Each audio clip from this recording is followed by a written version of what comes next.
I have been looking forward to this week for a very long time. It is my favorite time of year, my favorite week. It's budget week. It's budget week, the beginning of budget season, that time of the year when Americans gather together and wear their traditional budget week garb, pocket protectors and things like that, and eat their traditional budget week meals, which include, of course, an extremely rich dessert, which we assume will be offset by future undefined weight loss. It's budget week, and the festivities kick off on the Hill tomorrow with the official release of the House Republican budget. The following day, Wednesday, Senate Democrats will celebrate Budget Week by releasing their budget. There will be dueling budget proposals, numbers, graphs, appendix tables. What is not to love?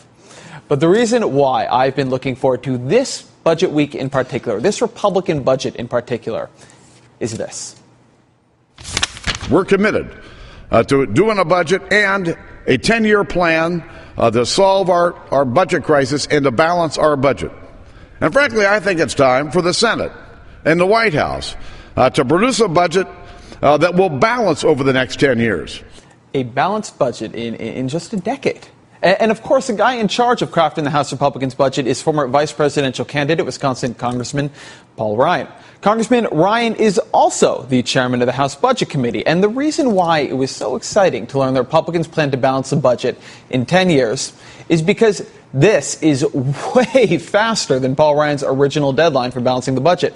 In Congressman Ryan's last plan, we wouldn't have had a balanced budget for 25 years until almost 2040. So when I learned that he now plans to do the same thing in a mere 10 years, that he has shaved 15 years off that timetable, how? What was he going to cut? What new things would be in his budget? What sort of austere cuts were we in for? What did I have to look forward to on Budget Week? And so today, on Budget Day Eve, we have learned some details of how he plans to do it. It turns out Paul Ryan is going to balance his budget in 10 short years, in large part by letting President Obama raise taxes. Watch. The plan that you're going to release Tuesday would balance the budget in 10 years, not 25 years like your last plan. How do you do that? Do you have to make even tougher, deeper spending cuts? Actually, not really. Let's look, Congressman, at a couple of the reasons that you don't have to make big changes in this new budget to balance it in 10 years. You include the $600 billion, as you just mentioned, in tax increases that came from raising rates in the fiscal cliff debate. You also include $716 billion in Medicare cuts through Obamacare that you opposed in this last campaign.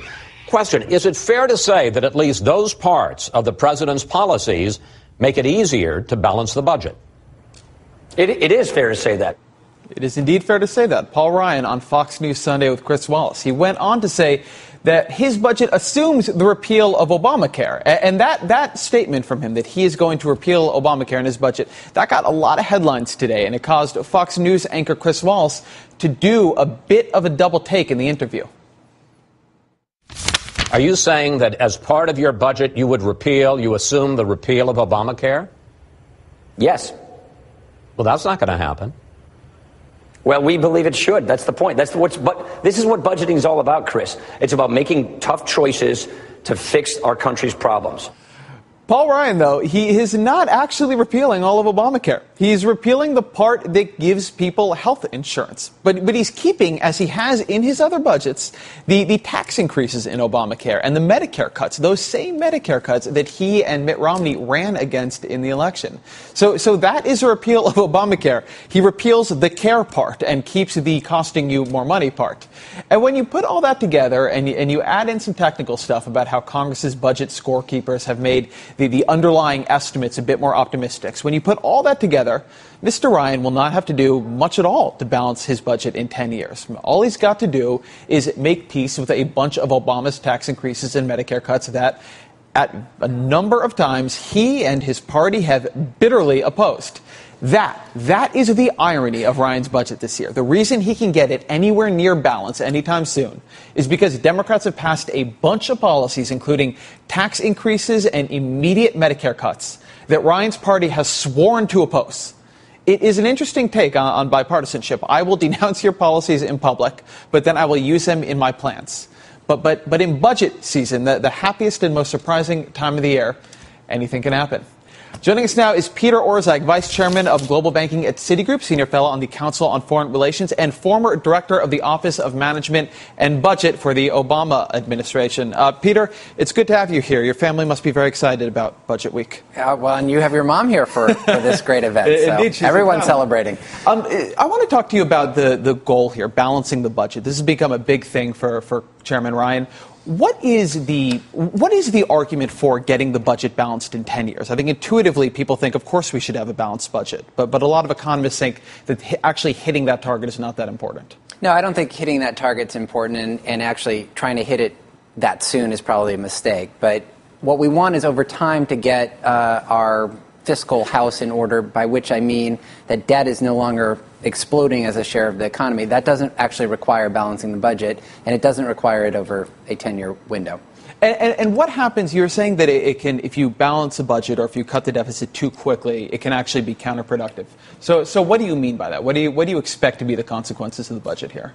Well, the problem with cutting the budget too soon when the economy is still weak and the unemployment rate is high is that can exacerbate the unemployment problem. So what we want, again, I'm sort of beating my head against the wall here, but what we want is actually, if anything, more stimulus up front, more infrastructure investment, coupled with a lot of deficit reduction that's phased in gradually over time, and that will gradually put us back on a solid path. That's not the combination we're going to get from the Ryan budget tomorrow. No, I doubt it is. One of the things that I thought was really striking in that interview he did with Wallace was that when it came to the Affordable Care Act, when it came to Obamacare, he said, at least for the coverage side of it, that what he wanted to do was get it out of there, that he thought the right public policy at this point was to not have it there. And as such, that policy is reflected in his budget, even if at this point it's unrealistic. What was interesting was when he got asked about the fiscal cliff tax increases, he said, I don't want to revisit any of that. That is settled law. And it seemed to me to be an admission that the truly horrible, devastating, awful things Republicans have been saying will happen if we raise any taxes in this economy are not happening, will not happen, at least from this level of tax increase. And they actually, at this point, are kind of happy to have that extra money in the budget so they can get their budget where they want it to be.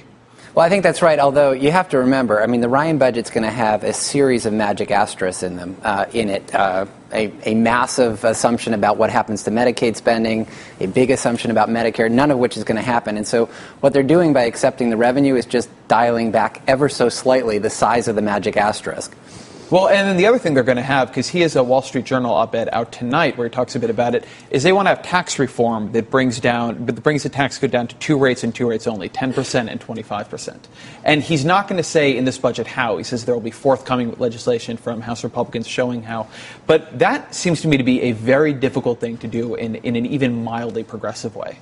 It's mathematically impossible to bring down rates for high earners, which is what happens when you move to a rate structure like that, without raising rates on low and middle income people if you're going to keep revenue constant. It's just not mathematically possible. So the trick in all of these tax plans is typically that there's some hidden, shell somewhere because you can't accomplish all of the objectives at the same time. Either it's a massive revenue loss or it's an increase in revenue from middle and lower income taxpayers, period. And I want to just ask you about the sequester quickly. We have in the coming months, we've got these continuing resolutions to fund the government, to stop a government shutdown.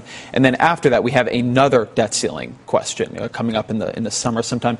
Do you think that one of these will actually force some sort of replacement for the sequester, or do you think that we are actually just going to have this policy going forward? I think the level of spending under the sequester may be perpetuated, but with some reallocation across the categories. And therein lies one of the problems. Even the Democrats, let's just be clear, even the Democrats are locking into a revenue base that implies pretty steep reductions in discretionary spending in the part of the budget that's set each year by 2018, 2019, 2020. I think it's going to be very hard to make the numbers work, even under their approach. Yeah, I think that's it's right. Even worse under the Republicans. but it's true. There's been a substantial shift to the right in the Democratic Party on taxes in recent years, and that was, I think, locked in the fiscal cliff deal. That's correct. Peter Orszag, thank you very much for being here tonight, and happy Good to Budget be with Week. you. Thank you. You too. Coming up next, the Ezra Klein Challenge. It's like sort of a 2-minute CrossFit workout for my brain. Friends, Romans, countrymen, lend me your ears. We do not give up. Expect surprises. Subscribe.